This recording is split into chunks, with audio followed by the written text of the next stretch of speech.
Mostly 3 प्रश्न येतात. 3 प्रश्न तर फिक्स येतात आणि 3 प्रश्नांचा एरिया मी तुम्हाला सांगितलाय मागच्या लेक्चरला की याचा जो एरिया आहे तो बेसिक वरती एक क्वेश्चन जातो, नॉन कोर डेटा वरती एक प्रश्न जातो आणि एक कोर डेटा वरती, असा याचं विचारण्याचा एरिया आहे.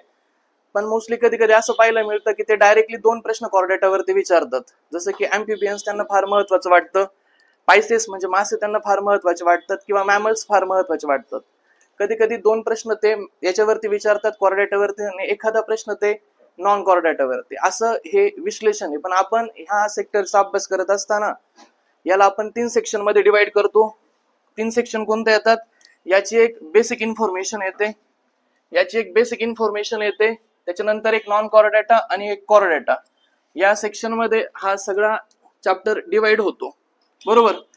याच्यामध्ये बेसिक इन्फॉर्मेशन, बेसिक जी कन्सेप्ट आहे अॅनिमल क्लासिफिकेशनची, त्या बेसिक कन्सेप्ट वरती प्रश्न येतो. सेकंड सेक्शन येतो नॉन कोर डेटा आणि एक थर्ड सेक्शन येतो कोर डेटा.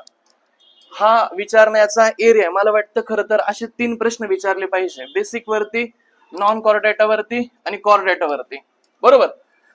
याच्यामध्ये पण काही ज्या गोष्टी आहेत त्या फार महत्वाच्या आहेत असतील तर आपल्याला काही गोष्टी प्रकर्षाने माहित असणं अपेक्षित आहे. बेसिक मध्ये विचारण्याचे 4 सेक्शन जातात, बरोबर. ज्याच्यामध्ये ते बॉडी ऑर्गनायझेशन वरती प्रश्न विचारतात. बॉडी ऑर्गनायझेशन कसे, मग बॉडी ऑर्गनायझेशनला धरून जर मी विचार केला, बॉडी ऑर्गनायझेशन, आता याच्यामध्ये गंमत अशी होईल की ऑलरेडी अर्ध चॅप्टर पुढे गेलंय आणि याच्यावरती 2 लेक्चर ऑलरेडी आम्ही शिफ्ट केलेत आणि या 2 लेक्चर मध्ये एकदम बेसिक गोष्टी ऑलरेडी आपण कन्सेप्ट डेव्हलप करून आपण ते इथपर्यंत नेऊन ठेवतो. पण ज्यावेळेस एखादा नवीन व्यक्ती येतो त्यावेळेस त्याला हे सगळं फेस करणं थोडंसं अवघड होऊन जातं, लगेच लक्षात येणं थोडंसं अवघड होईल. तुमचं माझं पहिलं लेक्चर असेल, दुसरं लेक्चर असेल तर गोष्टी अंडरस्टँड लगेच होणार नाही. तरी मी तुम्ही आलेत त्याच्यासाठी मी तुम्हाला परत एकदा हे चॅप्टर रिवाइज करून देतो. Basic organisation, basic body organisation मध्ये आपण याच्यामध्ये 3-4 सेक्शन पाहिले होते बॉडी ऑर्गनायझेशनचे. कोणते पाहिले होते? सगळ्यात आधी सगळ्यात महत्वाचा एक प्रश्न येतो पहिला बॉडी ऑर्गनायझेशन मध्ये, कोणता? Protoplasmic grade, protoplasmic level grade of organisation, protoplasmic grade level of organisation. त्याच्यामध्ये येतो प्रोटोझोआ. आता प्रोटोप्लाझ्मिक ग्रेड लेवल ऑर्गनायझेशन म्हणजे काय? प्रोटोप्लाझ्मिक म्हणजे काय? समजा ही सेल असते, सेलमध्ये न्यूक्लियस असतो, न्यूक्लियसच्या आजूबाजूला ही तुम्हाला सेल वॉल पाहायला मिळेल, सेल वॉलच्या आतमध्ये तुम्हाला सेल मेम्ब्रेन पाहायला मिळते. काय पाहायला मिळते राजा? सेल मेम्ब्रेन पाहायला मिळते. हा तुझा झाला न्यूक्लियस, बरोबर, न्यूक्लियस. आणि ह्या न्यूक्लियसच्या आजूबाजूला लिक्विड असतंय. काय असतं राजा? लिक्विड असतं. आणि ह्या लिक्विडला काय म्हटलं जातं? काय म्हणतात त्याला? सायटोप्लाझम म्हणतात. काय म्हणतात त्याला? सायटोप्लाझम म्हणतात. आणि इथे एक फार महत्वाचा प्रश्न तयार होतो, तो असा की हे जे सायटोप्लाझम आणि हा जो न्यूक्लियस आहे, सायटोप्लाझम आणि हा जो न्यूक्लियस आहे, या दोघांना एकत्रीकरणाला काय म्हटलं जातं? प्रोटोप्लाझम. काय म्हणतात त्याला? प्रोटोप्लाझम. लक्षात ठेवायचं बरं का, तुम्हाला विचारतील खालीलपैकी कशाचं मिळून प्रोटोप्लाझम तयार होतं. तर एक सेल असते, सेलमध्ये न्यूक्लियस असतो, हा न्यूक्लियस आणि त्याच्या बाजूचा जे लिक्विड असतं त्याला आपण सायटोप्लाझम म्हणतो. तर हा सायटोप्लाझम आणि हा न्यूक्लियस या दोघांच्या एकत्रीकरणातून काय क्रिएट होतं राजा? प्रोटोप्लाझम. काय क्रिएट होतं? प्रोटोप्लाझम क्रिएट होतं. लक्षात ठेवायचं, त्याला प्रोटोप्लाझम असं म्हटलं जातं. काय म्हणतात राजा त्याला? तर सुरुवातीच्या अर्ली स्टेज मधले जे प्राणी होते त्याच्या सगळ्या बॉडीची जी क्रिया आहे ती ह्या लिक्विड मध्ये कम्प्लीट होत होते. लिक्विड मध्ये, जसं की आता आपल्या बॉडीमध्ये बाकीच्या सगळ्या गोष्टी कम्प्लीट होण्यासाठी वेगवेगळी सिस्टम आहे. जसं की ब्लड सर्क्युलेटरी सिस्टीम असेल, एक्सक्रिटरी सिस्टीम असेल, रिप्रोडक्टिव्ह असेल, रेस्पिरेटरी सिस्टीम असेल. म्हणजे आपल्याकडे प्रत्येक एखादी ऍक्टिव्हिटी बॉडीची कम्प्लीट होण्यासाठी एक विशिष्ट ऑर्गनायझेशन आहे, एक विशिष्ट ऑर्गन सिस्टीम आहे, बरोबर ना. आणि प्रत्येक ऑर्गन सिस्टीम तिचं काम रोल प्ले करत असते. पण आपण एकदम डेव्हलप लेवलला आहे. कोर डेटामध्ये पण प्रोटोथेरिया, मेटाथेरिया, युथेरिया, मग त्याच्यामध्ये आपलं पुढचं कार्यक्रम म्हणजे आपण फार डेव्हलप अॅनिमल आहे. पण हे जे सुरुवातीचे अॅनिमल्स आहेत, सुरुवातीच्या अॅनिमल मध्ये बॉडी मधल्या जेवढ्या पण ज्या काही प्रोसेस असतील, जेवढ्या पण ज्या काही क्रिया असतील, ह्या त्याच्या फक्त आणि फक्त एकाच लिक्विड मध्ये कम्प्लीट होत होत्या. हे जे तुला लिक्विड दिसतं ना, याच लिक्विड मध्ये श्वसन, एक्सक्रिटरी सगळ्या गोष्टी ह्या त्याच्या लिक्विड मध्ये होत होत्या. कुणामध्ये होत होत्या राजा? लिक्विड मध्ये. आणि ज्या प्राण्याच्या बॉडी मधल्या सर्व क्रिया ह्या त्याच्या लिक्विड मध्ये कम्प्लीट होत होत्या त्या ऑर्गनायझेशनला काय म्हटलं जातं? प्रोटोप्लाझ्मिक ग्रेड लेवल ऑर्गनायझेशन. काय म्हणतात त्याला? प्रोटोप्लाझ्मिक लेवल ग्रेड ऑर्गनायझेशन. मग आता तुम्हाला अर्थ कळला. प्रोटोप्लाझ्मिक लेवल ग्रेड ऑर्गनायझेशन म्हणजे काय? असे प्राणी ज्या प्राण्यांच्या सर्व क्रिया ह्या कुठे घडत होत्या? त्याच्या फक्त लिक्विडमध्ये सगळं क्रिया घडायच्या, वेगळी सिस्टीम त्याच्यामध्ये नव्हती. सगळ्या क्रिया कुठे घडत होत्या? त्या सेलच्या लिक्विडमध्ये घडत होत्या. डन का? मग प्रोटोप्लाझ्मिक लेवल ग्रेड ऑर्गनायझेशन म्हणजे असे प्राणी ज्या प्राण्यांची सगळी क्रिया ही कुठे घडत होती? त्याच्या लिक्विडमध्ये. आणि मग असा प्राणी कोणता? मग प्रोटोप्लाझ्मिक लेवल ग्रेड ऑर्गनायझेशनचं एक्झाम्पल कोणतं? तर एक्झाम्पल कोणते येतं राजा?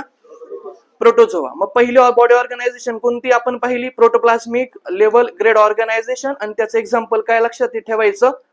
प्रोटोझोआ. काय लक्षात ठेवायचं? मग आणखी काही प्राणी डेव्हलप झाले. आता लिक्विड मध्ये जमणार नाही, आता आम्ही सेल आणली, सेलमध्ये क्रिया घडायला लागल्या. काय घडायला लागल्या? कुठे क्रिया घडायला लागल्या?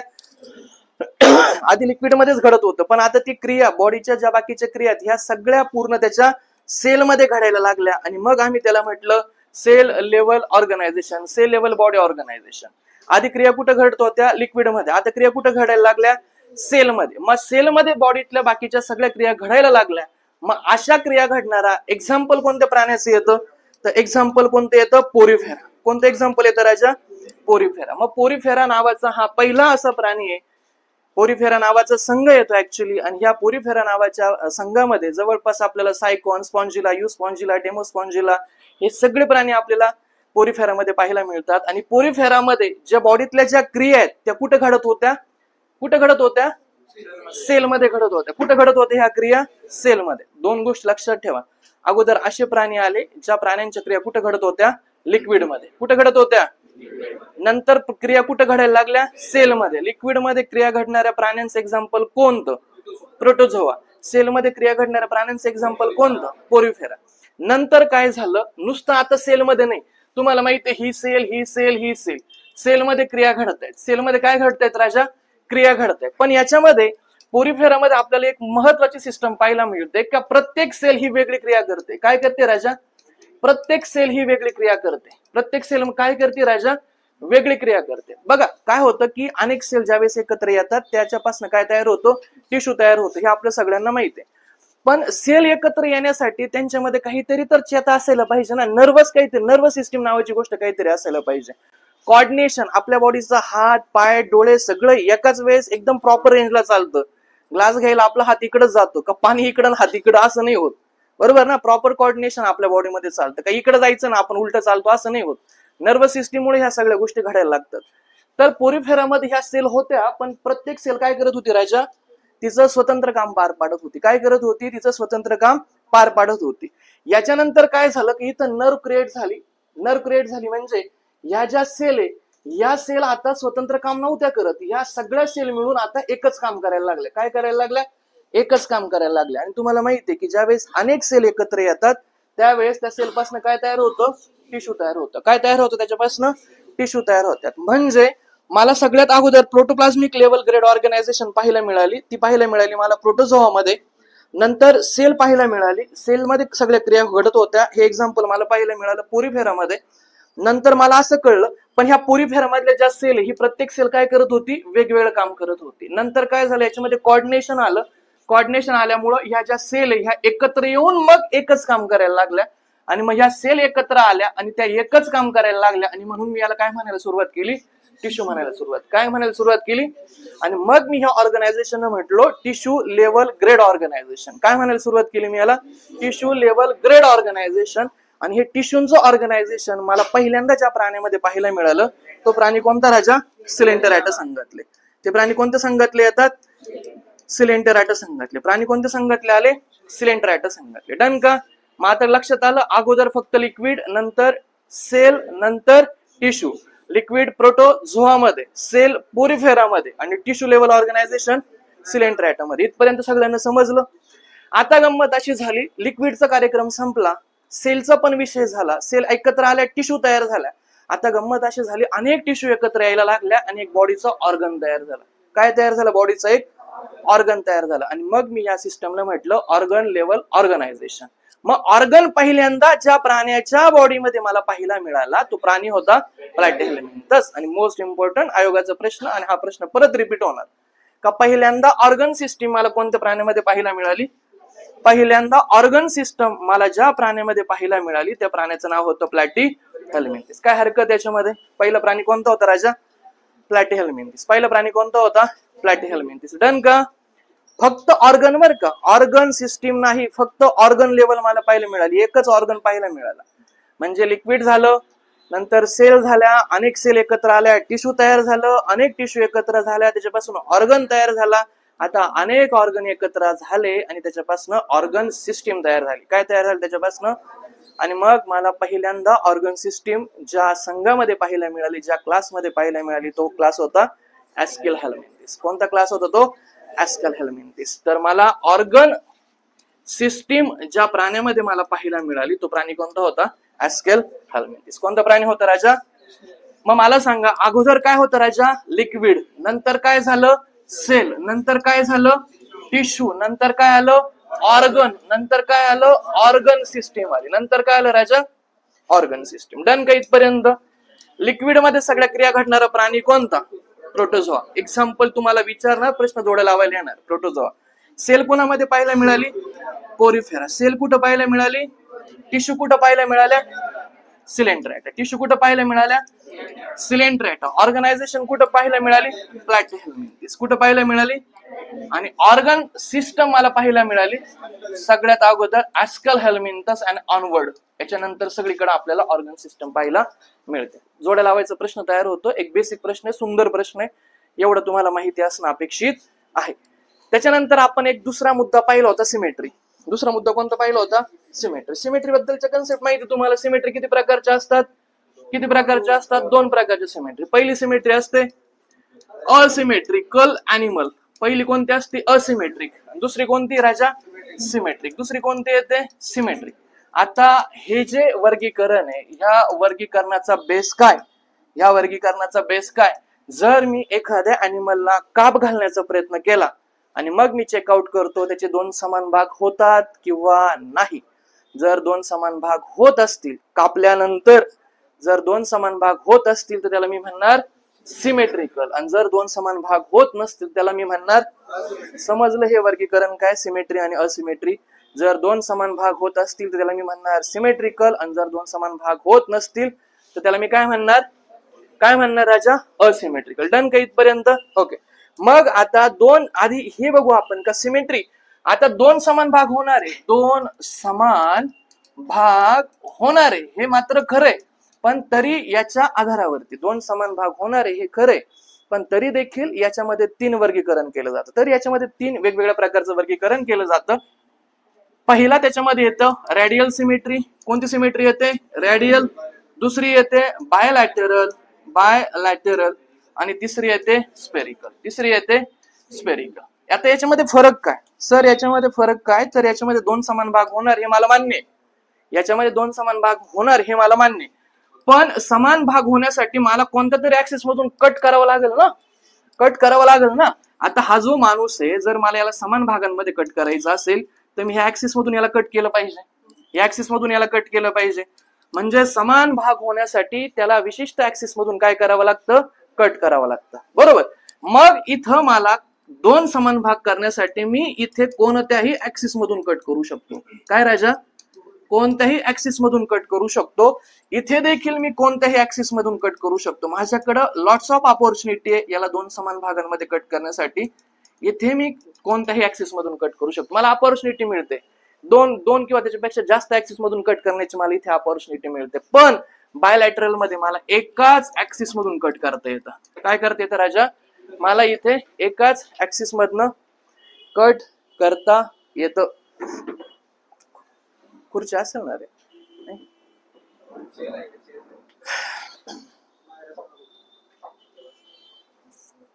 कुठे बसतो? हा, फरक कळला याच्यामध्ये? काय फरक येतो? फरक कळला? रेडियल मध्ये मी काय म्हणतो? कोणत्याही ऍक्सिस मधून मी कट करू, कोणत्याही ऍक्सिस मधून कट करू शकतो. स्पेरिकल मध्ये सुद्धा मी कोणत्याही ऍक्सिस मधून कट करू शकतो. पण बायलॅटरल मध्ये मला फक्त एकच ऍक्सिस मिळतो कट करण्यासाठी. इथपर्यंत कळलं असेल तुम्हाला? एकच ऍक्सिस. मग मला इथं एक महत्वाचा प्रश्न क्रिएट होतो.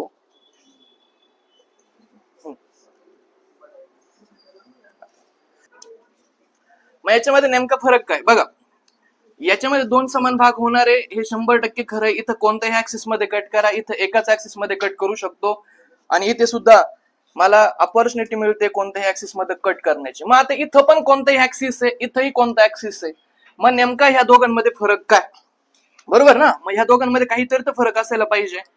रेडियल सिमेट्रीचे जे अॅनिमल येतात ते कसे येतात, स्टार लाईक. कसे येतात, स्टार लाईक येतात. आणि स्पेरिकलचे जे अॅनिमल येतात ते कसे येतात, राऊंड शेपचे येतात. डन का. मग आता हे जे अॅनिमल आहे हे कसे आहेत रे, स्टार शेपचे. बघा इथे, इथे कोणत्या शेप मध्ये अॅनिमल आहे, स्टार. बघा या ऍक्सिस मधून कट केलं, यातून कट केलं, यातून कट केलं, समान भाग होत आहे ना. पण रेडियल मध्ये अॅनिमल कसे पाहायला मिळतं आपल्याला, थोडस शेप वेगळा आहे. स्पेरिकल मध्ये बघा ह्या ऍक्सिस मधून, ह्या ऍक्सिस मधून, ह्या ऍक्सिस मधून बरीच अपॉर्च्युनिटी मिळते कट करण्याची. डन का. Spherical, radial. मग बायलॅटरल मध्ये आपल्याला फक्त एकच ऍक्सिस मिळतो कट करण्यासाठी, ज्याचं एक्झाम्पल एक माणूस. वरून खाली सरळ कट केलं, एक राईटचा भाग क्रिएट होतो आणि एक लेफ्टचा भाग क्रिएट होतो. कळलं. सिमेट्रीवरती प्रश्न यायला पाहिजे. दोघांमधला फरक कळला. असिमेट्रिकल आणि सिमेट्रिकल. सिमेट्रिकलचे किती प्रकार येतात, 3. एक radial symmetry, bilateral symmetry, spherical symmetry. काय हरकत यात नाही. या तिघांचे आता आपल्याला एक्झाम्पल पाठ करायचे, एक्झाम्पल पेपर मध्ये विचारतात. आणि मग याच्यासाठी आपण एक शब्द पाठ करून ठेवतो. रेडियल साठी कोणता, ECT. ही ट्रिक आहे बरं का, ECT, इलेक्ट्रिक सिटी. ECT. या ई मध्ये काय यायला पाहिजे राजा, या ई मध्ये काय यायला पाहिजे, इकायनोडर्मॅटा. ई मध्ये काय येतो राजा, ई फॉर इकायनोडर्मॅटा. इकायनोडर्मॅटा. मग तुम्हाला विचारतील रेडियल सिमेट्री कोणत्या प्राणीमध्ये पाहायला मिळते, त्याच्यामध्ये पहिलं एक्झाम्पल पाहायला मिळतं आपल्याला इकायनोडर्मॅटा. दुसरं पाहायला मिळतं आपल्याला सिलेंटेराटा. आणि तिसरं पाहायला मिळतो आपल्याला टिनोफोरा. कोणता पाहायला मिळतो राजा, टिनोफोरा. इकायनोडर्मॅटा, सिलेंटेराटा आणि टिनोफोरा. बरोबर ना. आणि इकायनोडर्मॅटाचं स्पेसिफिक एक्झाम्पल कोणतं का जे तुम्हाला पाहायला मिळतो, त्याचं स्पेसिफिक एक्झाम्पल येतं स्टारफिश. कोणतं एक्झाम्पल येतं, सिलेंटेराटा मध्ये स्पेसिफिक एक्झाम्पल सांगा, त्याचं एक्झाम्पल येतं हायड्रा. आणि टिनोफोरा मध्ये काही पाठ करण्याची आवश्यकता नाही. डन का. मग रेडियल सिमेट्री तुम्हाला किती प्राण्यांमध्ये पाहिजे, किती संघांमध्ये पाहायला मिळते, इकायनोडर्मॅटा, सिलेंटेराटा, टिनोफोरा. इकायनोडर्मॅटा मध्ये कुठं पाहायला मिळते, कुठं पाहायला मिळते, स्टारफिश. सिलेंटेराटा मध्ये, हायड्रा मध्ये. आणि तिसरा क्लास कोणता येतो त्याच्यामध्ये, टिनोफोरा. डन का. त्याच्यानंतर आता स्पेरिकल सिमेट्री परत कोणत्या क्लासमध्ये पाहायला मिळते, कोणत्या क्लासमध्ये पाहायला मिळते, ते परत इकायनोडर्मॅटाच एक्झाम्पल आहे. आणि इकायनोडर्मॅटा मध्ये स्पेसिफिक म्हटलं तर सीआरजी. स्पेसिफिक म्हटलं तर सीआरजी. हे बघ इथं पण इकायनोडर्मॅटा येतं, पण इकायनोडर्मॅटा मधलं स्पेसिफिक एक्झाम्पल कोणतं, इथं स्टारफिश. लक्षात ठेवायचं हा फरक, लक्षात ठेवायचा हा फरक, लक्षात ठेवायचा. इथं इकायनो मधलं कोणतं एक्झाम्पल येतं, स्टारफिश. आणि स्पेरिकल मध्ये इकायनोडर्मॅटा मधलं कोणतं एक्झाम्पल येतं रे, सीआरजी. कोणतं एक्झाम्पल येतं, सीआरजी. दोघांमधला फरक कळला. मग तुम्हाला विचारतील इकायनोडर्मॅटा मधलं स्पेरिकलचं एक्झाम्पल कोणतं, तर त्यावेळेस एक्झाम्पल द्यायचं सीआरजी. कोणतं एक्झाम्पल द्यायचं. आणि इकायनोडर्मॅटा मधलं रेडियल सिमेट्रीचं एक्झाम्पल कोणतं, स्टारफिश. एक्झाम्पल काय आलं पाहिजे, स्टारफिश. आणि मग बायलॅटरलचे एक्झाम्पल सांगा बरं. बायलॅटर कुणाकुणामध्ये पाहायला मिळतं, माणूस, उंदीर, पक्षी, अजून कीटक, मासे, मासे मासे मासे. सिमेट्रिकल चे हा जो सीन आहे हा इथे समजतो सिमेट्रिकलचा. हा प्रश्न आहे हा सिमेट्रिकल वरती. मासे जरी चेष्टाचा विषय असला तरी बाकीच्या गोष्टी कामाच्या आहेत. बाकीच्या गोष्टी पेपरला येऊ शकतील. आता तुम्हाला असिमेट्रिकलचे एक्झाम्पल माहित असणं अपेक्षित आहे. त्याच्यामध्ये पहिलं एक्झाम्पल येतं अमिबा, दुसरं स्पंज, तिसरं गोगलगाय. गोगलगाय. डन का. अमिबा, स्पंज आणि गोगलगाय. अमिबा, स्पंज आणि गोगलगाय त्या दिवशी लिहिलंय आपण. डन का. बेसिक मध्ये तुम्हाला काय विचारतील, सिमेट्री विचारतील, असिमेट्रिकल, सिमेट्रिकल, बॉडी ऑर्गनायझेशन विचारतात. आणि एक तिसरा मुद्दा येतो, कोणता येतो, डिप्लोब्लास्टिक, ट्रिप्लोब्लास्टिक. आपल्या बॉडीमध्ये हे मी समजून सांगितले तुम्हाला, थोडं फास्ट मध्ये सांगतो. 2 लेअर असतील तर त्याला काय म्हणतात, डिप्लोब्लास्टिक. 3 लेअर असतील तर काय म्हणतात, ट्रिप्लोब्लास्टिक. बरोबर. 2 लेअर आणि 3 लेअर हा असा विषय बॉडीमध्ये 3 लेअर असतात. सगळ्यात आतमधला एक लेअर, हा मधला लेअर आणि एक बाहेरचा लेअर, असे 3 लेअर असतात. किती लेअर असतात बॉडीमध्ये? जो आतला लेअर असतो त्याला म्हणतात एंडोडर्म. काय म्हणतात राजा? मधला जो असतो त्याला म्हणतात मिझोडर्म. काय म्हणतात राजा? जो बाहेरचा असतो त्याला म्हणतात एक्टोडर्म. काय म्हणतात? डन का? 3 डर्म्स कळले. मधल्याला म्हणतात एंडोडर्म, आतल्याला म्हणतात एंडोडर्म, मधल्याला म्हणतात मिझोडर्म आणि बाहेरच्याला म्हणतात एक्टोडर्म. बाहेरच्याला काय म्हणतात? मग 3 लेअर असतात. आतमधल्याला एंडोडर्म, मधल्याला मिझोडर्म, बाहेरच्याला एक्टोडर्म. काय हरकत यात? आता इथे एक सुंदर प्रश्न असा तयार होतो, तो असा की जर काही प्राणी असे असतात की ज्यांच्यामध्ये मिझोडर्म नसतो. काय नसतो राजा? मिझोडर्म नसतो. मग मिझोडर्म नसतो तर कोणता लेअर, कोणते 2 लेअर असतात? एक आतला एंडोडर्म असतो आणि एक बाहेरचा एक्टोडर्म असतो. हे जे 2च लेअर जर असतील तर त्याला म्हटलं जातं डिप्लोब्लास्टिक. मग डिप्लोब्लास्टिक मध्ये किती लेअर असतात? 2. मग ते 2 लेअर कोणते असतात? एक बाहेरचा आणि एक, म्हणजे एक्टोडर्म असतो, एंडोडर्म असतो. कोणता लेअर त्यामध्ये नसतो? मिझोडर्म नसतो. कोणता डर्म नसतो त्याच्यामध्ये? आणि मग जर मिझोडर्म नसेल तर मिझोडर्मच्या ऐवजी तिथं काहीतरी रचना पाहायला मिळते. मग मिझोडर्मच्या ऐवजी काय मिळतो आपल्याला तिथे? मिझोक्लिया. काय पाहायला मिळतो आपल्याला इथे? मिझोक्लिया. हा महत्वाचा प्रश्न. मिझोडर्मच्या ऐवजी मग मिझोडर्मच्या ऐवजी काय असतं तिथे? मिझोक्लिया. मिझोडर्मच्या ऐवजी काय असतं तिथे? मिझोक्लिया. डन का? मग डिप्लोब्लास्टिक म्हणजे किती लेअर? 2. डिप्लोब्लास्टिक म्हणजे 2 लेअर. एक राहतो आतला, एक राहतो बाहेरचा. आतल्याला म्हणायचं एंडोडर्म, बाहेरच्याला म्हणायचं. डन का? मधला लेअर त्याच्यामध्ये नसतो, त्याच्याऐवजी काय असतो? मिझोक्लिया. मग ट्रिप्लोब्लास्टिक मध्ये किती लेअर पाहायला मिळतील मला? 3ही. एंडोडर्म पण पाहायला मिळतो, मिझोडर्म पण पाहायला मिळतो आणि एक्टोडर्म पण पाहायला मिळतो. हे 3ही लेअर मला पाहायला मिळतात. हे 3ही लेअर मला पाहायला मिळतात. डन का इथपर्यंत? मला हे किती लेअर पाहायला मिळतात? 3ही. आता गंमत अशी आहे का आपण ज्यावेळेस नॉन कॉर्डेटाचा अभ्यास करतो, ज्यावेळेस आपण नॉन कॉर्डेटा आणि ज्यावेळेस मी कॉर्डेटा असा अभ्यास करतो, नॉन कॉर्डेटा आणि कॉर्डेटा, याच्यामध्ये मला एक सिंपल फरक कळतो. याच्यामध्ये काय पाहायला मिळतं आपल्याला? नॉन कॉर्डेटा मध्ये नोटोकॉर्ड असतो का? याच्यामध्ये नोटोकॉर्ड नसतो. याच्यामध्ये आपल्याला नोटोकॉर्ड पाहायला मिळतो. डन का? नोटोकॉर्ड नसतो, नोटोकॉर्ड असतो. आता नोटोकॉर्ड म्हणजे काय? याचं रूपांतर भविष्यात पुढे जाऊन पाठीचा कणा आणि कवटीमध्ये याचं रूपांतर होतं. म्हणजे काय असतं? हा माणूस, हा पाठीचा कणा, याला म्हणतात स्पायनल कॉर्ड. काय म्हणतात? याला म्हणतात कवटी. आणि याच्या अगोदरचं जे व्हर्जन असतं त्याला काय म्हणतात? मग ह्या नोटोकॉर्डच रूपांतर ह्या कवटीमध्ये आणि स्पायनल कॉर्ड मध्ये होतं. कळलं? नोटोकॉर्ड म्हणजे काय? नोटोकॉर्ड म्हणजे पाठीच्या कण्याची पूर्व अवस्था. पाठीच्या कण्याची पूर्व अवस्था, त्याला काय म्हटलं जातं राजा? नोटोकॉर्ड म्हणतात. काय म्हणतात? नोटोकॉर्ड. आणि ही जी पोकळी असते ना, याच्यामध्ये असते नर्वस सिस्टीम. याच्यामध्ये काय असते? Nervous system. काय असते? Nervous system. आणि नर्वस सिस्टीमच्या अगोदरचं व्हर्जन राहतं नर्व कॉर्ड. काय असतं राजा? Nerve cord. फरक कळला का आता?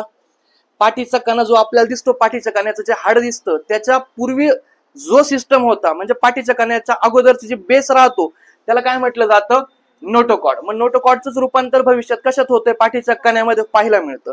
आणि त्या पाठीच्या कण्यामध्ये आपल्याला आतमध्ये जशी जी सिस्टीम पाहायला मिळते त्याला म्हणतात नर्वस सिस्टीम. मग आता 2 गोष्टी सांगतो. नर्वस सिस्टीम एक पाहायला मिळेल आणि एक तुम्हाला स्पायनल कॉर्ड पाहायला मिळते. बरोबर ना? जे कडक हाड राहतं ते काय राहतं? Spinal cord. त्याच्या आतमध्ये तुम्हाला जे नर्वस सिस्टीम राहते, म्हणजे तुम्हाला समजणं उमजणं, तुम्ही शुद्ध भाषेमध्ये तुम्ही जागे आहात, हे ज्याचं लक्षण आहे, हे कुणाचं लक्षण आहे? नर्वस सिस्टीमचं. कुणाचं लक्षण आहे? मग स्पायनल कॉर्डच्या अगोदरचं जे व्हर्जन राहतं त्याला म्हणतात नोटोकॉर्ड. काय म्हणतात? मग नोटोकॉर्डचं रूपांतर कशात होतं पुढे जाऊन? स्पायनल कॉर्ड मध्ये. आणि जे नर्वस सिस्टीम असते त्याचं प्रिव्हियस व्हर्जन राहतं नर्व कॉर्ड, आणि ज्याचं रूपांतर पुढे जाऊन कशात होतं? नर्वस. तुम्हाला एक गोष्ट माहितीये का? 3 असे डिसीज सांगा ज्याच्यामुळे नर्वस सिस्टीम कोलॅप्स होते. पोलिओमुळे ही सिस्टीम खराब होते, रेबीज मुळे खराब होते, आणि तिसरं येतं धनुर्वात. हे 3 डिसीज झाले. जर धनुर्वात झाला, नर्वस सिस्टीम खराब होते. रेबीज झाला, नर्वस सिस्टीम खराब होते.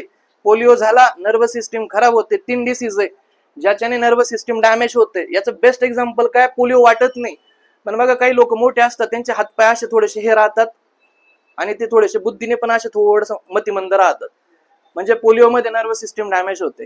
रेबीज तर काही सांगायची गरजच नाही, हायड्रोफोबिया होतो. आणि तिसरा कोणता आहे, धनुर्वात. आणि अजून एक डिसीज आहे ज्याच्याने पेरिफेरल नर्वस सिस्टीम खराब होते. कोणता, लेप्रेसी. लेप्रेसीने तुमची पेरिफेरल नर्वस सिस्टीम खराब होते. आता माझा सांगण्याचा मुद्दा असा आहे, आपल्याला नोटोकॉर्ड कळला पाहिजे होता. नॉन कॉर्डेटा मध्ये नोटोकॉर्ड असतो का, आणि कॉर्डेटा मध्ये नोटोकॉर्ड असतो. दोघांमधला फरक कळला. आपण कशात येतो, नॉन कॉर्डेटात का कॉर्डेटात? कॉर्डेटा मध्ये. आपण कॉर्डेटा मध्ये येतो, बरोबर ना. मग आपल्याला पाठीचा कणा नोटोकॉर्ड होता, त्याचं रूपांतर कशात झालंय, पाठीच्या कण्यात. इथपर्यंत खरंय. आपलं जे हृदय ते फ्रंट साइडला आहे, फ्रंट साइडला, त्याला आपण व्हेंट्रल म्हणतो. काय म्हणतो आपण त्याला, म्हणजे आपलं हृदय कोणत्या साइडला आहे राजा, व्हेंट्रल साइडला. आणि आपला पाठीचा कणा म्हणजे स्पायनल कॉर्ड कोणत्या बाजूला आहे, लॅटरल. डन का. हर्ट आपलं व्हेंट्रल साइडला आहे आणि स्पायनल कॉर्ड आपलं लॅटरल साइडला आहे. या उलट इकडे करायचं. यांचं जर हृदय कोणत्या साइडला असेल रे, लॅटरल म्हणतात. अजून चांगले शब्द बघा, डॉर्सल. नॉन कॉर्डेटामध्ये आपण 3-4 गोष्टी लक्षात ठेवल्या. याच्यामध्ये नोटोकॉर्ड नसतो. दुसरी गोष्ट, हर्ट कोणत्या साइडला असते, हर्ट कोणत्या साइडला असतं, लॅटरल. ज्याला आपण काय शब्द अजून तू कोणतं म्हटलं, डॉर्सल. लॅटरल वर्ग पडतात. आणि मग त्यातला पहिला वर्ग येतो पोरिफेरा. बोला, पहिला वर्ग येतो, दुसरा वर्ग येतो सिलेंटेराटा, दुसरा वर्ग येतो, तिसरा वर्ग येतो प्लॅटीहेल्मिंथिसच्या ऐवजी टिनोफोरा. इथं आपण टिनोफोरा घेतो, पण त्याला नंबर देत नाही. टिनोफोराचा जास्त अभ्यास नाहीये म्हणून त्याला आपण नंबर देत नाही. 3 नंबरला येतो प्लॅटीहेल्मिंथिस, 4 नंबरला येतो ऍस्कल हेल्मिंथिस, 5 नंबरला येतो ॲनेलिडा, 5 नंबरला ॲनेलिडा, 6 नंबरला ऑर्थ्रोपोडा, 7 नंबरला मोलुस्का, 7 नंबरला मोलुस्का, 8 नंबरला इकायनोडर्मेटा आणि 9 नंबरला हेमिकॉर्डेटा. 9 नंबरला. आणि नंतर जे चालू होतं त्याला म्हणतात कॉर्डेटा. डन का, डन का, डन का. किती वर्ग झाले. सगळ्यात अगोदर आला porifera, coelenterata, ctenophora, platyhelminthes, aschelminthes, annelida, arthropoda, mollusca, echinodermata, hemichordata, chordata. एक प्रश्न इथं सांगून देतो. हा जो हेमंत नावाचा पोरगा दिसतो ना, हेमिकॉर्डेटा, हा नॉन कॉर्डेटा आणि कॉर्डेटाला जोडणारा दुवा आहे. डन का. हा प्रश्न छान आहे. डन का. हेमिकॉर्डेटानी कोणाला जोडलं, हे नॉन कॉर्डेटा, तो पण नॉन कॉर्डेटाच आहे, पण त्यांनी पुढच्याला पण कनेक्ट केलंय ना, म्हणून हेमिकॉर्डेटाने नॉन कॉर्डेटा आणि पुढचं कॉर्डेटाला जोडणार कोण आहे, हा दुवा आहे. डन का. एकदा चार्टपट सांगता. Porifera, coelenterata, platyhelminthes, aschelminthes, annelida, arthropoda, mollusca, hemichordata, chordata. Done. इथपर्यंत पटपट त्याचे एक्झाम्पल तुम्हाला सांगता येतील. Okay. Porifera, sycon, sponge, euspongia, बाकी काय असेल ते. सिलेंट्रेटा, हायड्रा, सी अॅनिमोन आणि एक येतो फायझेलिया. डन का. टिनोफोराची गरज नाही. बरं घ्या चला. काय ते प्लॅटीहेल्मिंथस घेऊ. बोला. टेपवर्म, प्लॅनेरिया, लिव्हर फ्लूक, अजून बस. Planaria, tapeworm, liver fluke. Tapeworm, planaria, liver fluke. Tapeworm, planaria, liver fluke. हे पाठ केलंय आपण, याच्या आधी वेळ दिला याला सफिशियंट. ऍस्कल हेल्मिंथिस मध्ये ऍस्कॅरियासिस आणि उचेरेरिया. ॲनेलिडा, गांडूळ, लीच, नेरीज. ऑर्थ्रोपोडामध्ये काय यायला पाहिजे, कीटक यायला पाहिजे. ऑर्थ्रोपोडामध्ये कीटक. मोलुस्कामध्ये मायाळू गोगलगाय. म्हणजे काय, गोगलगाय, ऑक्टोपस, शंख, शिंपला. इकायनोडर्मेटामध्ये स्टारफिश, सीआरची. हेमिकॉर्डेटामध्ये बॅलेनोग्लॉसस, सायकोग्लॉसस. डन. बॅलेनोग्लॉसस, सायकोग्लॉसस. डन का. काय लोक ते आरती सारखं म्हणताय. आधी थोडस ऐकून घेतो, कोणतं कडवं लागलं मग चालू करायचं. चला बोला. पोरिफेरा आता येईल ना, आता बोलता येईल ना, आता बोला. Sycon, sponge, euspongia. सिलेंट्राटामध्ये हायड्रा, सी अॅनिमोन, हायझेलिया. या हायझेलियाला काय म्हणतात रे? Portuguese man of war. Portuguese man of war. Ctenophora जाऊ. Platyhelminthes, tapeworm, planaria, liver fluke. Tapeworm, planaria, ascariasis म्हणजे ॲस्केरियासिस आणि उचेरेरिया. अॅनिलिडा मध्ये गांडूळ, लीच, ऑर्थोपोडा मध्ये ऑल कीटक, मोलुस्क मध्ये गोगलगाय, ऑक्टोपस, शंख, शिंपला. इकायनोडर्मेटा मध्ये स्टारफिश, सी आर्ची.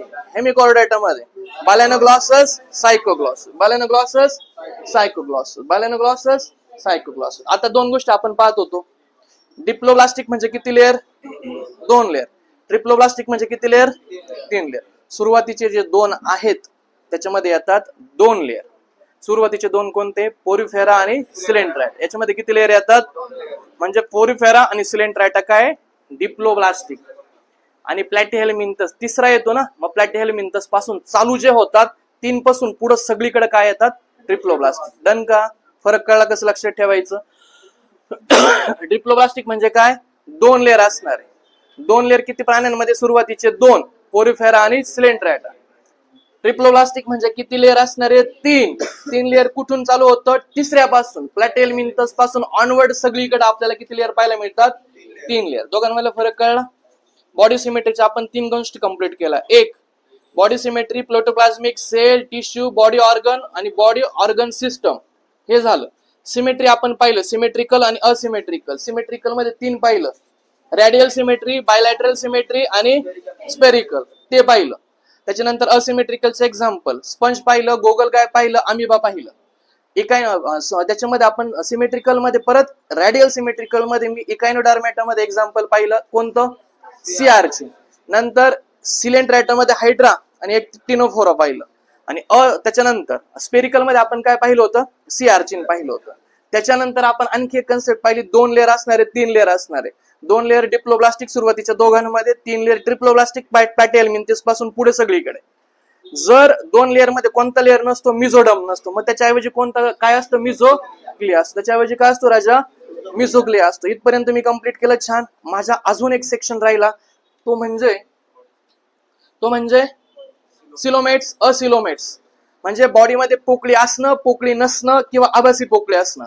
आणि मग याच्यावरती एक प्रश्न येतो, आभासी पोकळी असणं. बघा काय होतं की प्रत्येक ऑर्गन आहे, बॉडीचा ऑर्गन आहे, त्या प्रत्येक बॉडीच्या ऑर्गनला विशिष्ट असं संरक्षण देण्यासाठी त्याला व्हॅक्युम दिला जातो. फॉर एक्झाम्पल सांगण्याचं तात्पर्य असं, जर असं हर्ट असेल, या हर्टच्या आजूबाजूला एक व्हॅक्युम असतो, एक पोकळी असते. का बरं असते राजा ती पोकळी? जेणेकरून येणारे जे काही शॉक्स असतील ते सहन करण्यासाठी प्रत्येक ऑर्गनच्या आजूबाजूला काय असतं राजा? व्हॅक्युम असतो, पोकळी असते. काय असते? पोकळी. मग ज्याला पोकळी आहे त्याला म्हटलं जातं सिलोमेट्स, ज्याला पोकळी नाहीये त्याला म्हटलं जातं असिलोमेट्स. पोकळी आहे किंवा नाही जर मी हे डिसाइड करू शकत नसेल तर त्याला म्हटलं जातं सुडो सिलोमेट्स. 3 गोष्टी कळल्या. पोकळी का बरं असते राजा? ऑर्गनचं काय करण्यासाठी? संरक्षण करण्यासाठी. मग सगळ्यात अगोदरचे जे प्राणी आहेत ते अनडेव्हलप होते, अनडेव्हलप असल्यामुळे त्यांच्या बॉडीमध्ये पोकळी नसणार आहे. मग सुरुवातीचे जे प्राणी त्यांच्यामध्ये पोकळी होते का? नाही. ज्यांना पोकळी नसते त्यांना म्हटलं जातं असिलोमेट्स. काय म्हणतात? असिलोमेट्स. त्याच्यानंतर काय झालं? प्रत्येक प्राणी जो आहे त्याच्यामध्ये ऍडॉप्टेशन करण्याचा प्रयत्न करतो, काहीतरी ऍडॉप्ट करण्याचा प्रयत्न करतो. आणि मग पुढे जो प्राणी आला ना, मग त्याला अरे सुरुवातीच्या प्राण्यांमध्ये पोकळी नव्हती, आता आपण काहीतरी ट्राय करू जेणेकरून आपल्यामध्ये पोकळी येईल. पण डायरेक्ट असं होतं का? डायरेक्ट पोकळी जन्माला आली? नाही. मग अशी काहीतरी कंडिशन झाली जिला पोकळीची सुरुवात तर झाली, पण मी तिला पोकळी पण म्हणू शकत नव्हतं, पोकळी आहे असं पण म्हणू शकत नव्हतं, पोकळी नाही असं पण म्हणू शकत नव्हतं. मग मी त्या कन्सेप्टला म्हटलं सुडोसिलोम. काय म्हटलं मी त्याला? सुडोसिलोम. मग या सुडोसिलोमच्या पलीकडे ही पोकळी आणखी डेव्हलप झाली आणि पुढच्या प्राण्यांमध्ये मला विशिष्ट पोकळी दिसायला लागली आणि मग मी त्याला म्हटलं सिलोमेट्स. मग 3 गोष्टी कळल्या. असिलोमेट्स, सुरुवातीचे प्राणी कसे होते? असिलोमेट्स. नंतर मध्ये आभासी पोकळी आली, मी त्याला म्हटलो सुडोसिलोमेट्स. आणि नंतर असे प्राणी आले ज्यांच्यामध्ये 100% पोकळी मला पाहायला मिळाली, मी त्यांना म्हटलो सिलोमेट्स. चला 3 गोष्टी कळल्या. सगळ्यात अगोदरचे जे प्राणी होते ते कसे होते राजा? असिलोमेट्स. कसे होते? असिलोमेट्स. नंतर मला पोकळी सारखं काहीतरी दिसलं, पण मी त्याला पोकळी आहे पण म्हणू शकत नाही, नाही पण म्हणू शकत नाही, मी त्याला म्हटलं सुडोसिलम. काय म्हटलं राजा? सुडोसिलम. आणि एक तिसरा सेक्शन आहे ज्यांच्यामध्ये मला अजिबात पोकळी पाहायला मिळाली नाही, मी त्याला म्हटलं नाही, असा एक तिसरा सेक्शन आला, इथं पोकळी नव्हती, इथं आभासी पोकळी होती, आणि इथून पुढच्या प्राण्यांमध्ये मला पोकळी पाहायला मिळाली, मी त्या प्राण्यांना म्हटलो सिलोमेट्स. डन का? मग तुम्हाला ह्या कन्सेप्ट कळणं हे जास्त महत्वाचं नाही, याच्यामध्ये नेमके कोणते प्राणी येतात हे जास्त महत्वाचं आहे. मग सुरुवातीचे 3 प्राणी असे आहेत. सुरुवातीचे किती प्राणी असे आहेत? 3 प्राणी असे आहेत की ज्यांच्यामध्ये पोकळी नव्हती. त्याच्यामध्ये पहिला होता पोरिफेरा. पहिला होता पोरिफेरामध्ये अर्लीच्या स्टेजचे प्राणी आहेत, हे समुद्रातले प्राणी आहेत. आणि पहिला नॉन कॉर्डेटा पोरिफेरा, याच्यामध्ये मला पोकळी पाहायला मिळत, पोरिफेरामध्ये मला पोकळी पाहायला मिळते करायचा नाही. दुसरा प्राणी आला सिलेंटेराटा. सिलेंटेराटा वर्गातले प्राणी सिलेंटेराटा, याच्यामध्ये सुद्धा पोकळी होते का? आणि एक तिसरा वर्ग येतो प्लॅटिहेल्मिंथिस. तिसरा वर्ग येतो प्लॅटिहेल्मिंथिस, याच्यामध्ये सुद्धा मला पोकळी पाहायला मिळाली नाही. डन का? मग तुम्हाला विचारतील असिलोमेट्स प्राणी कोणते, तर मग तुम्हाला हे वरचे 3 वर्ग माहित पाहिजे, पोरिफेरा, सिलेंटेराटा, प्लॅटिहेल्मिंथिस. हे कसे आहेत राजा? असिलोमेट्स. आणि मोस्ट इम्पॉर्टंट का याच्यानंतरचे प्राणी असा आला का ज्याच्यामध्ये पोकळी आहे पण म्हणू शकत नव्हतं, पोकळी नाही पण म्हणू शकत. मी स्वतःच कन्फ्युज होतो, म्हणजे ते स्वतःच कन्फ्युज आहे, ज्यांना म्हटलं जातं सुडोसिलोम. मग त्याचं एक्झाम्पल आपल्याला पाहायला मिळतं ऍस्केल हेल्मिंथिस. मग तुम्हाला सगळ्यात महत्वाचा प्रश्न हा यायला पाहिजे, खालीलपैकी सुडोसिलोम अॅनिमल ओळखा, वर्ग ओळखा. अॅनिमलचा वर्ग ओळखा. उत्तर काय लिहायचं राजा? ऍस्केल हेल्मिंथिस. वर्ग उत्तर काय लिहायचं? ऍस्केल हेल्मिंथिस. आणि याच्यानंतरचे जे सगळे प्राणी आले त्या सगळ्यांमध्ये मला पोकळी पाहायला मिळते. याच्यानंतरचा प्राणी कोणते येतात? ॲनेलिडा. आणि मग ॲनेलिडा पासून आपण ऑनवर्ड जर गेलो खाली तर आपल्याला सगळीकडे काय पाहायला मिळतं? पोकळी. डन का? किती सेक्शन कंप्लीट केले? एक बॉडी लेवल ऑर्गनायझेशन, नंतर आपण बॉडी सिमेट्री पाहिली, डिप्लोब्लास्टिक पाहिलं, आणि नंतर आपण त्याच्या व्हॅक्युम्स वरती बोललो. असिलोमेट्स, सुडोसिलोमेट्स आणि सिलोमेट्स प्राणी. डन का? याच्यानंतर जर अॅनिमल क्लासिफिकेशन वरती एकच प्रश्न जाण्याची शक्यता आहे, आणि ऑलरेडी तो तुमचा डन आहे, तुम्हाला ऑलरेडी माहिती आहे, ओपन सर्क्युलेटरी असलेले आणि क्लोज सर्क्युलेटरी असलेले. ओपन सर्क्युलेटरी सिस्टीम असलेले प्राणी आणि क्लोज सर्क्युलेटरी सिस्टीम असलेले प्राणी, हे तुला विचारलं जातं ब्लड सर्क्युलेटरी सिस्टीमला धरून. माहिती आहे तुम्हाला? ह्या कन्सेप्ट माहित नसेल तर ज्यांना माहित नसेल त्यांना इन डिटेल नाही सांगत मी. ओपन कोण सांगतो रे? ओपन म्हणजे काय? ज्याच्यामध्ये विशिष्ट वेन्स आणि आर्टरी वगैरे ह्या सगळ्या गोष्टी आपल्याला पाहिलं नाही. क्लोज म्हणजे काय? ज्याच्यामध्ये आपल्याला विशिष्ट रक्तवाहिन्या पाहायला मिळतात ब्लड फ्लो साठी. तुम्हाला 2 गोष्टी माहिती आहे, आपल्या बॉडीमध्ये ऑक्सिजनेटेड आणि डिऑक्सिजनेटेड ब्लड वाहून नेण्यासाठी विशिष्ट वाहिन्या असतात. ज्या ब्लड मध्ये ऑक्सिजन असतो त्याला म्हणतात ऑक्सिजनेटेड ब्लड, आणि ज्या ब्लड मध्ये कार्बन डायऑक्साइड असतो त्या ब्लडला म्हणतात डिऑक्सिजनेटेड ब्लड. मग आपल्या बॉडीमध्ये ठोक जर विचार केला, असं वरच जर विचार केला, तर ऑक्सिजनेटेड ब्लड वाहून नेण्यासाठी कोण काम करतं राजा? आर्टरी काम करते. आणि डिऑक्सिजनेटेड ब्लड वाहून नेण्यासाठी कोण काम करतं? वेन्स. मग आता ज्या रक्तात ऑक्सिजन आहे ते वाहून न्यायला वेगळा पाईप आहे, आणि ज्या रक्तामध्ये कार्बन डायऑक्साइड आहे तो वाहून नेण्यासाठी वेगळा पाईप आहे. याचा फायदा असा झाला, दोघं ब्लड एकत्र झाले, आणि जर दोघं ब्लड एकत्र झाले तर मग डायरेक्ट दम लागायला लागतो, आणि दम लागता तो दमच घेऊन जातो. असा प्रॉब्लेम आहे. म्हणून याच्या प्राण्यांमध्ये कोणती सिस्टम आहे? Close circulatory system. आणि ज्यांच्यामध्ये ही सिस्टीम पाहायला नाही मिळत त्यांच्यामध्ये कोणती सिस्टीम असते? ओपन. हे समजणं जास्त महत्वाचं नाहीये, त्याचे एक्झाम्पल माहित असणं जास्त महत्वाचे. सांगा बरं, ओपन मध्ये कोण घ्यायचं? आर्थ्रोपोडा. दुसरं एक्झाम्पल घेतलं पाहिजे मोलुस्का. आणि मोलुस्का मध्ये जरी ओपन सर्क्युलेटरी सिस्टीम असली तरी 2 अपवाद आहे. एक ऑक्टोपस आणि दुसरा येतो स्क्विड. ऑक्टोपस आणि स्क्विड. मोलुस्का मध्ये ओपन सर्क्युलेटरी सिस्टम आहे, पण मोलुस्का मध्ये ऑक्टोपस आणि स्क्विड या दोघांमध्ये कोणती सर्क्युलेटरी सिस्टीम पाहायला मिळते? क्लोज. डन का? आता डन. कसं लक्षात राहील? आर्थ्रोपोडा कीटक एकदम बारीक, ते दिसायला दिसत नाही, पाईप सिस्टीम असणं शक्य, म्हणून आर्थ्रोपोडा मध्ये कोणती सिस्टम आहे? ओपन. दुसरं मोलुस्का मध्ये कोणती सिस्टम आहे? ओपन. पण मोलुस्का मध्ये ऑक्टोपस आणि स्क्विड याच्यामध्ये कोणती सिस्टीम पाहायला मिळते? क्लोज. आणि क्लोजचं बेस्ट एक्झाम्पल आपण पाठ करून ठेवलंय ॲनेलिडा. ॲनेलिडा मध्ये कोणती सिस्टीम पाहायला मिळते आपल्याला? क्लोज पाहायला मिळते. कोणती सिस्टीम पाहायला मिळते? क्लोज. डन का इथपर्यंत? जाऊ पुढे माहिती तुम्हाला हे पुढे. हा मला एक सांगा बरं, ब्लड सर्क्युलेटरी सिस्टीमचा जनक कोण आहे? विल्यम. त्याला काय म्हटलं जातं? Father of circulatory. Father of circulatory म्हटलं जातं. काय म्हटलं जातं त्याला? फादर ऑफ सर्क्युलेटर म्हटलं जातं. बरोबर ना? बरोबर ना? Angiology, father of angiology, father of circulator. त्याचा गुरु कोण आहे? फॅब्रिशियस. आणि ज्याने कशाचा शोध लावला? झाडपांचा. मग परत झाडपा दोन प्रकारचे असतात. दोन झाडपा, बायकस्पाइड आणि ट्रायकस्पाइड. बरोबर. आता सांगा बरं, ट्रायकस्पाइड कोणत्या बाजूला, लेफ्ट का राईट? ज्या बाजूला डिऑक्सिजनेटेड ब्लड आहे तिकडे 3 वॉल आहे, ज्या बाजूला ऑक्सिजनेटेड ब्लड आहे तिकडे 2 वॉल आहे. तुझा राईट साइडला कोणतं ब्लड राहतं? डिऑक्सिजनेटेड. राईट उजवा हात जरी चांगला असला तरी ब्लड तिथं डिऑक्सिजनेटेड आहे. आणि किती वॉल असायला पाहिजे? 3. आणि लेफ्ट साइडला ऑक्सिजनेटेड ब्लड असतं, तिथे किती वॉल असतात? 2. इकडे 3 वॉल का बरं दिले? कारण हे खाली जाते ना ब्लड, हे परत वर येऊ नये डिऑक्सिजनेटेड. हे जर वर आलं तर मग प्रॉब्लेम क्रिएट होऊ शकतो. आणि म्हणून तिथे किती वॉल आहे? 3 वॉल आहे. अशा प्रकारे ते मुद्दा आहे. हा कन्सेप्ट आहे. नाही, खाली जातं ते ब्लड, खाली जातं. आता एक्सप्लेन करायला वेळ लागेल, आपण नंतर बोलू त्यावर. जाऊ. 4 चेंबर आहे ना, 4 चेंबर आहे. हे असं ब्लड येतं, मग खाली, आणि मग असं शुद्ध होऊन, मग असं आणि मग अख्ख्या बॉडीला. पण त्याला वेळ लागेल एक्सप्लेन करायला, ते जाऊ द्या आता. हा दुसरा मुद्दा सांगतो या चॅप्टरच्या रिलेटेड. तुम्हाला माहित असणं काय महत्वाचं आहे? डेव्हलपमेंटचे 2 प्रकार असतात. डेव्हलपमेंटचे किती प्रकार आहे? 2. एक डेव्हलपमेंट असते डायरेक्ट आणि एक डेव्हलपमेंट असते इनडायरेक्ट. कोण सांगतं रे फरक? कोण सांगतं? मी सांगू का? डायरेक्ट आणि इनडायरेक्ट मध्ये फरक काय? आपण कशामध्ये येतो? का इनडायरेक्ट? डायरेक्ट. आपलं लहान बाळ आपल्यासारखं दिसतं 100% नाही. जिथं कान तिथंच कान, सगळे ऑर्गन ज्या सिस्टीमला त्या सिस्टीमला. इनडायरेक्टचं एक्झाम्पल कोण आहे? बेडूक. बेडकाला माहिती आहे पुढचे 2 पाय शॉर्ट असतात, मागची लेंथ असतात, मस्त टुपुक टुपुक उडी, मान बेडकाला नसते वगैरे वगैरे. पण बेडकाचं जर लार्वा स्टेज जर मी चेकआउट केली, कोणती?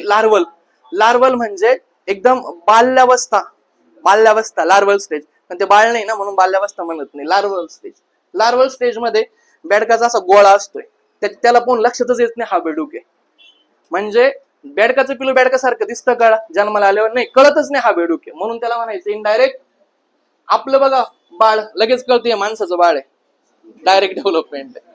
लगेच कळतं हे वासरू गाईचं आहे. बरोबर ना? डायरेक्ट डेव्हलपमेंट आहे. कशी डेव्हलपमेंट आहे? Direct development. फरक कळला? ते तुम्हाला याच्यावरती प्रश्न. हा पण हा प्रश्न छान आहे, हे लक्षात ठेवा. बेडकामध्ये इनडायरेक्ट डेव्हलपमेंट असते. बेडूक, कारण बेडकाची जी लार्वल स्टेज आहे तिला आपण काय म्हणतो? टॅडपोल. काय म्हणतो राजा? आणि मग टॅडपोलचं रूपांतर पुढे जाऊन कशात आहे? बेडूक. आणि टॅडपोलला काय पाहायला मिळते आपल्याला? शेपूट. काय पाहायला मिळते? शेपूट. आणि पुढे जाऊन ही शेपूट खाल्ल्या जाते. आणि खाण्याची सिस्टीम सुद्धा त्या बेडकाच्या स्वतःच्याच ऑर्गनायझेशन मध्ये, बॉडीमध्ये. आणि तुम्ही सेल चॅप्टर मध्ये पाहिलं असेल, लायझोझोम्स नावाची एक कन्सेप्ट आहे. लायझोझोम्स आठवतं का? ज्याला आत्मघाती पिशव्या म्हटलं जातं. ऑटोलिसिस करतं ते, आठवतं का? ऑटोलिसिस. लायसोझोम्स, ज्याला मराठीमध्ये काय म्हणतात रे? लायसोझोम्सला लायकारिका. इंग्लिश मध्ये त्याला लायसोझोम्स म्हणतात. या लायसोझोमची गंमत अशी, सेल चॅप्टर मध्ये हे मायटोकॉन्ड्रिया वगैरे ऑर्गन्स येतात, त्याच्यामध्ये सगळ्यात खतरनाक ऑर्गन येतो लायसोझोम्स. हा काय करतो माहितीये का? स्वतःच्या बॉडी मधले जे जीर्ण अवयव ही खाण्याची क्षमता राहते त्या लायसोझोम्स मध्ये. मग हा जो लायसोझोम्स आहे ना, ह्या बेडकाची शेपूट खाऊन घेतो त्या बॉडी मधली. त्या बॉडीमध्ये त्या टॅडपोलच्या बॉडीच्या सेल मध्ये जो लायसोझोम्स आहे हे त्या बेडकाचं पचन करून टाकतो. आणि मग ह्या बेडकाचं रूपांतर पुढं टॅडपोलची शेपूट खातो. आणि मग ह्या टॅडपोलचं रूपांतर पुढे जाऊन कशात आहे? बेडकात. आणि ही डेव्हलपमेंट कशी आहे? लक्षात ठेवायचं, बेडकामध्ये इनडायरेक्ट डेव्हलपमेंट. डन का? मग हे कम्प्लीट झाल्यानंतर मग आपलं